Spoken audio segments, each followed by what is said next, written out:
네일 스트레이트는 이런 말을 했습니다. 사람에게서 재물을 빼앗아 보십시오. 그를 방해하는 것이 됩니다. 사람에게서 목적을 빼앗아 보십시오. 속도를 늦추는 것이 됩니다. 사람에게서 소망을 빼앗아 보십시오. 그를 정지시키는 것이 됩니다. 재물 없이도 살아갈 수 있고 목적 없이도 얼마간은 살아갈 수 있습니다. 그러나 소망이 없이는 우리의 삶을 유지할 수가 없습니다. 소망은 우리를 끌고 가는 힘이고 밀고 가는 힘입니다. 밝은 내일에 대한 소망이 있기 때문에 어두운 오늘을 참고 견딜 수 있습니다. 그러나 소망을 잃어버리면 우리 안에 있는 모든 것이 죽어버립니다. 많이 가졌든 적게 가졌든 많이 배웠든 적게 배웠든 소망을 가지고 살아가는 사람이 행복한 사람입니다. 그 소망이 살아가야 할 이유가 되기 때문입니다. 그런데 많은 사람들이 참된 소망이 아니라 헛된 소망을 가지고 삽니다. 성경은 사람들의 헛된 소망 중에 하나가 사람을 의지하는 것이라고 말씀하고 있습니다. 사람들은 인맥을 대단히 중요시합니다. 그래서 사람들과 어울리고 애경사를 챙깁니다. 그렇게 인맥을 쌓아 놓으면 내가 어렵고 힘들 때 누군가 도와줄 것이라고 생각합니다. 물론 어려울 때 주변 사람들의 도움이 필요합니다. 그러나 사람에게 소망을 두고 의지하면 반드시 실망하게 됩니다. 이에 대해 성경은 말씀하고 있습니다.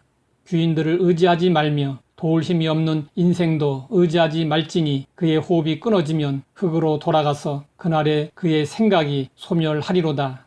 흙으로 왔다가 흙으로 돌아가야 하는 것이 우리 인간의 운명입니다.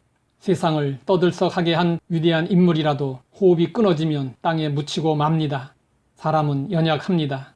사람의 힘으로 할 수 없는 것들이 너무 많습니다.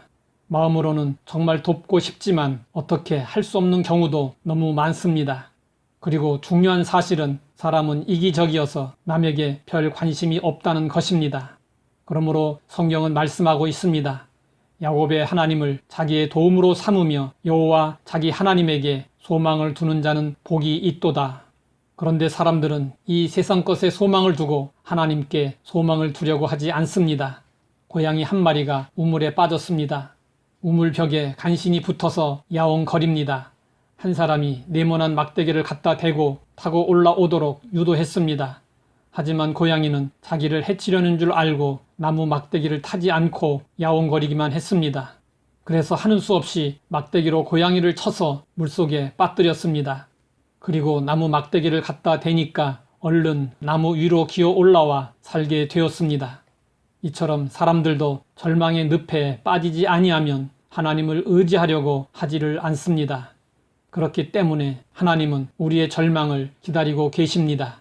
하나님은 사람들에게 절망의 옷을 입히신 후 소망의 옷을 가지고 찾아오십니다. 다윗이 사울에게 쫓길 때 그는 자신을 돕는 사람들을 의지했습니다. 그러나 자신들의 이익 앞에서 다윗을 배신하고 돌아서는 것을 경험했습니다. 사람들은 언제든지 변할 수 있습니다. 그래서 믿는 도끼에 발등 찍힌다고 말합니다. 다윗은 오직 하나님만이 소망인 것을 깨닫고 이렇게 고백했습니다. 주여, 이제 내가 무엇을 바라리요? 나의 소망은 주께 있나이다. 지금 어디에 소망을 두고 있습니까? 하나님에게 소망을 두는 사람이 복이 있습니다. 하나님 아버지, 어디에 소망을 두어야 할지 알게 하시니 감사합니다. 오직 하나님께 소망을 두고 하나님만 의지하며 살게 하옵소서. 예수님의 이름으로 기도드립니다.